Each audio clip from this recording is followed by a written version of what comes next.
I think for me, my biggest passion is the rainbow pregnancies going forward. So a rainbow baby is a baby born after a miscarriage, stillborn, or child loss.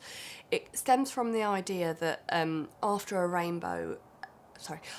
a storm, we always look for a rainbow that signifies hope and of better times to come. Hence the storm being the loss of a child and a rainbow baby being obviously the rainbow. And I think that's where I saw the biggest gap in our services. So at the time of a stillbirth, I think we're very good at creating these memory boxes, giving the parents time. But actually, if a parent makes that decision to go forward and get pregnant again, that must be so scary and so absolutely terrifying, and often walking back into the place where they lost their child. And so that's the initiative that I brought into this hospital, is where I caseload the rainbow pregnancies. So from literally that positive pregnancy test up until about 28 days after the baby is born, I caseload women all the way through their pregnancy. So they will only see me as a midwife. Obviously I involve different specialities to make sure that we're fully involved in a multidisciplinary team, but then I deliver the babies, or I'm there with them at delivery, and then do all their postnatal visits. And I think having that specialist person that understands the grief of before, often as well knows that child as well. And I think it's so important for parents that the fact that I have often held their stillborn baby or done the photographs for them. So when I talk about their stillborn baby, I know them, and they take great comfort in that. But I understand their triggers around why that baby died for their next pregnancy. So if it was reduced fetal movements, then I know that going forward, they are going to be so nervous and so anxious about fetal movement. So therefore, how do I help that? How do we come up with a plan sort of to go through forward? So we can get through that pregnancy as hopefully as stress-free as possible, but having someone that they can trust truly to bring that baby into the world. And then another thing that I've done, which kind of outside of my midwifery role, is I've sort of got them all together. So at the time of a stillborn, I think often families don't feel strong enough to be able to get together in a support group sort of situation and meet other parents that have lost their baby. Parents will often go forward and get pregnant very quickly after a stillborn or a child loss. So after that rainbow baby is when I get them all together as friends, and they've become friends basically. So we have soft play once a month.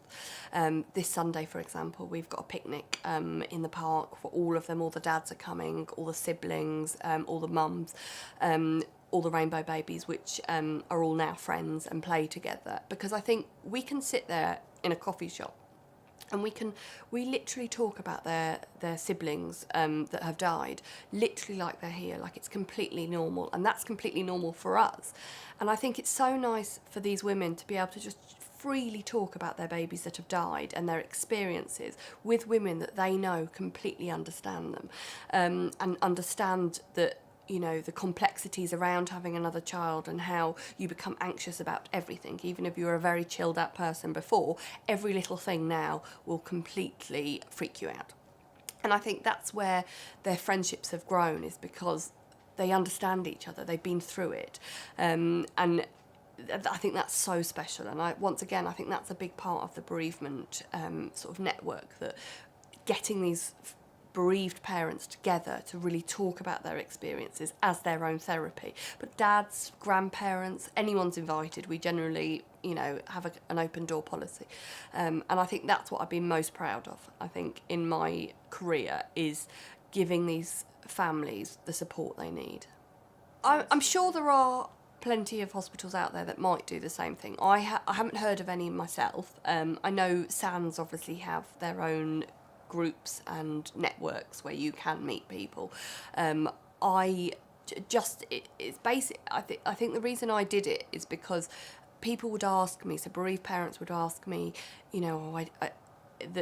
is there anybody I could talk to? So then I would contact one of my other women that had been through a very similar sort of thing, and said, would you mind if I gave them your numbers you could speak to? And I think I just saw the positive aspect of that, and it grew, as in terms of, I said, well, why don't we go to soft play, when the babies were born, and then with each rainbow baby has come along, have just joined the group, and it's just got bigger and bigger. And I went to one of my rainbow babies' first birthday parties on Saturday, and all of the other babies were my rainbow babies, because that's who that baby's friends are. And I think that just is so special.